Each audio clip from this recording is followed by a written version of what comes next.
नमस्कार, मी रामेश्वर जामगे. राजमुद्रा news live मध्ये आपणा सर्वांचं मनपूर्वक स्वागत. लोकसभा निवडणुकीच्या दुसऱ्या टप्प्यात 13 राज्यातील 88 लोकसभा मतदारसंघात मतदान होत आहे. या टप्प्यात उत्तर प्रदेश आणि महाराष्ट्रातील प्रत्येकी 8 जागांसाठी आणि बिहारमधील 5 जागांसाठी मतदान पार पडत आहे. राज्यातील बुलढाणा, अकोला, अमरावती, वर्धा, यवतमाळ, वाशिम, हिंगोली, नांदेड आणि परभणी या लोकसभा मतदारसंघात शुक्रवारी तारीख 26 रोजी मतदान होत आहे. मतदारांचा मोठा प्रतिसाद दिसून येत आहे. त्या अनुषंगाने नांदेड लोकसभा मतदारसंघामध्ये निवडणूक प्रक्रिया पार पडत आहे. त्यामध्येच एक नवीन धक्कादायक बातमी समोर आली आहे. नांदेडमध्ये ईव्हीएम मशीन फोडल्याची घटना घडली आहे.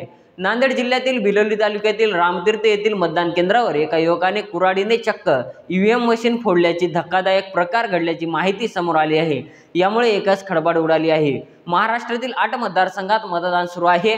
त्यात नांदेडचा देखील समावेश आहे. पण या जिल्ह्यात एक धक्कादायक प्रकार शुक्रवारी दुपारी घडला. बिलोली तालुक्यातील रामतीर्थ गावात एका युवकाने कुऱ्हाडीने ईव्हीएम मशीन फोडल्याची घटना समोर आली आहे. यानंतर पोलिसांनी तात्काळ या संबंधित तरुणाला ताब्यात घेतले आहे. पण घडलेल्या धक्कादायक प्रकारामुळे परिसरात एकच खळबळ उडाली.